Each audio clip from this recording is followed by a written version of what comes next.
The Montreal Canadiens are off to their best start in years, but are we buying it? Hey everyone, welcome into Off the Post. Rob Wong, joined as always by Bruce Garrioch, Steve Simmons, and Patrick Johnston. And guys, not sure how many of us would have had the Montreal Canadiens as one of the best teams in the NHL to begin the year, but here they are with a record of 8-3, sitting atop the Atlantic Division. Cole Caulfield on pace for 67 goals, Nick Suzuki 119 points, while Jakub Dobeš looks like the second coming of Carey Price in goal. Steve, we'll start with you. Are the Montreal Canadiens for real, in your opinion? It depends what you mean by for real. Are they going to win the Stanley Cup? I suspect not. Are they going to make the playoffs and be a tough out for somebody? I think, yeah.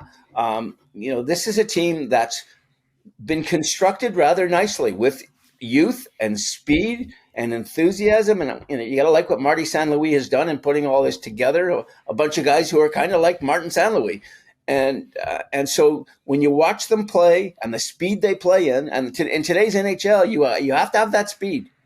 That's paramount, I think, to success. So they have elements. I wonder a little bit about their goaltending, frankly, down the stretch, and I wonder, whether they're heavy enough, as they say. But I do like their upfront talent. I mean, if you don't like Suzuki and Caulfield and Hudson, and what a nice top 5 or 6 guys on this team that the Canadiens have put together. Well, it's interesting, Steve. I don't either come from the center of the universe or the left coast, where our good friend Patrick is in La La Land out there enjoying the haze off the water. But I do believe they are for real. You're in the center of the universe, and you have to dismiss them as not being real. But I do. You know what? I thought coming out of the playoffs last year, I didn't think they were real. And to be honest, their start and the way they've had that start has opened my eyes to them. And they're probably a lot more talented than I thought they were. And I look at them right now, and you talked about Dobeš being the second coming of Carey Price, Rob. I don't know if he can keep this up, but by God, and Demidov. I mean, they've got him on the power play now. Hugely talented player ahead for the a guy you're going to look at for the Calder Trophy as the top rookie. Let's put it this way. Martin St. Louis has turned out to be a lot better coach than I thought it was, Patrick. It's an amazing thing. You mentioned Demidov, and that's who I wanted to talk about, because I obviously saw the Habs here on Saturday and roaring back. I mean, the Canucks look great. The Canucks, who have been struggling now, have up to 8 injuries, and the whole thing's crazy. But, the Canucks came out and looked like the happier, healthier, stronger team, and then the Habs just came after them. And, the Demidov pass to Nick Suzuki, here's the thing. Go on Google and search Demidov pass, and the number of options that come back to you is remarkable. This is a guy that can play the puck. He is, without a doubt, I think, the early favorite for the Calder. Like, he is a thrilling sensation. Wait. Have you watched the Islanders? I have. No, yes, I've seen Matthew Schaefer in person. That's why we're here, Steve. Not the Calder Trophy winner, then I have a bone to pick with the voters 6 months from now. This kid is remarkable. He's 7. But that's how good he's been. That's the point, right? What? That's the point, right? He has been sensational. I'm with Steve. I'm not sure this is a Stanley Cup contender team, but they're very much in the right direction. They're a very fun team, and I'm really happy for every Montreal Canadiens fan out there. Two things I want to make a point with. One, when you're assessing rosters now, tell me who can make Olympic teams. So you look at the Canadiens. I think Nick Suzuki should be on Team Canada. So he should be on Team Canada. I think Caulfield and Hudson should be on Team USA. So you're looking, and if there was a Russian team, which there isn't, Demidov would be playing for them. So they've got, that's a good number of players to be going to, a high level tournament like that. And we don't know about the defenseman they got from the Islanders, who's on the Team Canada list. And I think Noah Dobson is a bit of a long shot, but he's on their list nonetheless. The other point I want to make is, and this is my favorite baseball thing, it's early. And the reason I say it's early, do you know who leads coaches always talk about goal differential.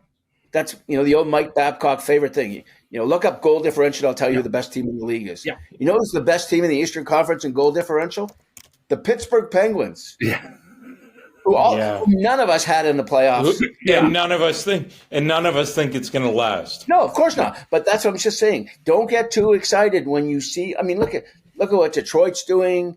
Yeah. They've got some young guys coming up all together at the same time, and Pittsburgh doesn't have, I don't think, a core of young guys, and they've got the best. They've got the best goal differential, and they're like a point away from the Canadiens. I think now. But I think if you look at the way, and Steve, I think this point that we're making here. I think if you look at the teams who have started, and Detroit is kind of up there right now, I think Montreal's one with the most staying power. Like, I do believe that Montreal has the staying power, maybe not to continue on the 760 winning percentage pace that they're on right now, but I think they have the staying power to be a top 3 team in that division. Well, you know what? They do have that. And you know what? The one thing they have, incredibly so. Which to me, again, is a bit of a surprise. Well, they made last year, they made the big push. They made the big push in the second half last year. And you thought, well, maybe this is a one-time sneak into the playoffs. Let's see what happens kind of thing. And it was a little bit different with the Senators. Senators went in sort of confidently, and now they're back in fighting for that kind of thing. But the Habs have so much talent up front and so much structure to their power play. 28% right now. I mean, I'm sitting here in Toronto watching all these, Austin Matthews and Nylander and Nyes and all these supposedly great players. And they can't figure out what in the hell to do with a man advantage. And here's the Habs zipping it around like they've got, as to quote my friend Michael Farber, the best hockey writer I've ever read. He said when Demidov does some of the things he's doing, they should play Sweet Georgia Brown. There you go. Yeah. Like you talk about the power play in the end, we know this is such a difference maker, and it takes a good team from a good team to a great team. And first of all, Bruce, who had Steve Simmons as the first guy to cite some data on this show? I know. I never had that, but that was fabulous. Yeah. I will You'll know never hear that. You'll never hear me third cite best that. goal differential. The third best goal differential in the East is the Montreal Canadiens, and the difference between them and the Pittsburgh Penguins is 3 goals against. So you're absolutely right, Steve. I totally with you. Or do we see the Pittsburgh Penguins as for real? Well, I mean, they do have our guy Sid, and they do have our guy Evgeny, and you never know. But I think the power play, as you've described, with the Montreal Canadiens, I mean, that fundamentally was the difference. That's why they beat the Canucks. The Habs had fallen behind, and they pulled it all back because their power play is lethal. And the Canucks aren't a bad penalty killing team, but that team that unit made a difference, and that is going to make a difference for them in the long run.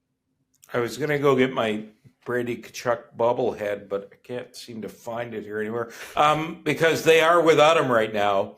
But Ottawa's power play is clipping along at 35%, but they have the second worst goals against average in the league, or save percentage in the league at 841. Look at Montreal's save percentage. They are on fire. And goaltending can take you an awful long way.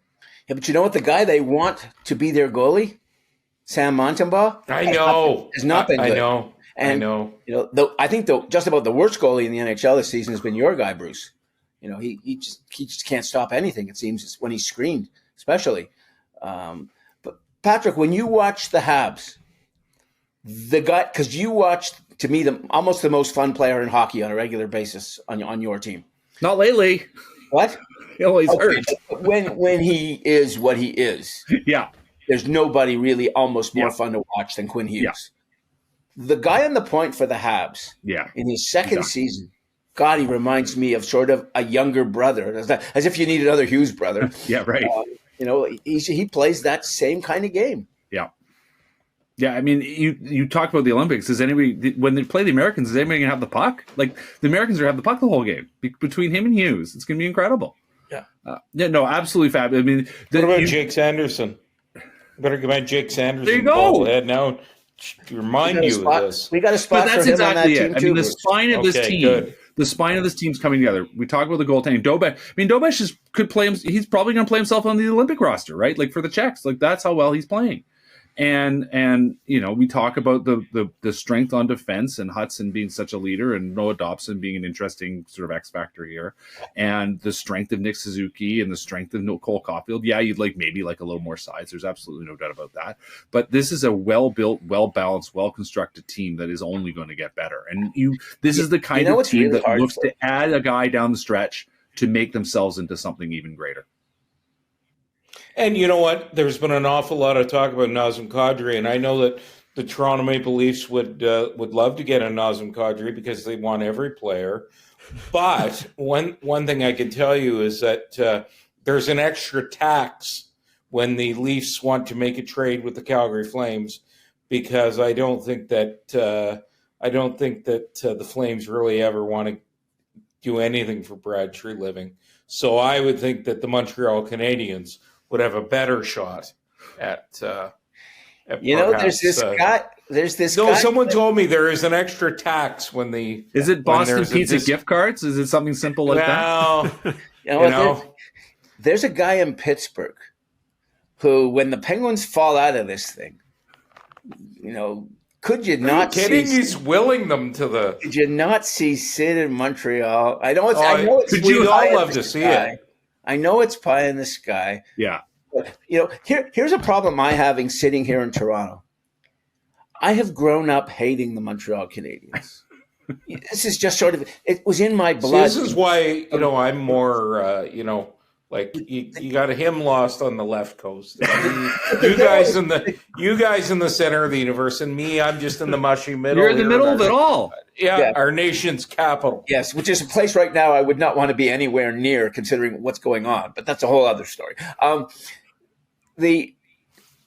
This team is really likable. There's a lot to like about this Canadiens team. They're fun to watch, and it's like it goes against all of my instincts to not just like the Canadiens, but like what they're doing and like how they've put this together and like management and like the coach. And so, a year, 2 years, 3 years ago, Leafs were way ahead of Montreal and Ottawa. Then, Ottawa and the Leafs got ahead of Montreal, and now Montreal's kind of leapfrogging the Leafs in Ottawa, and I'm not sure they're going to be able to catch up. Well, look, as Steve said earlier, it is early. I imagine we will be revisiting this topic at some point down the road. But if you're a Montreal Canadiens fan, you got to be feeling pretty good about where this thing is headed at the moment. But let us know in the comment section below, what do you think about this year's Montreal Canadiens team? For Patrick Johnston, Steve Simmons, Bruce Garrioch, I'm Rob Wong. Thanks for watching, and we'll talk to you next time.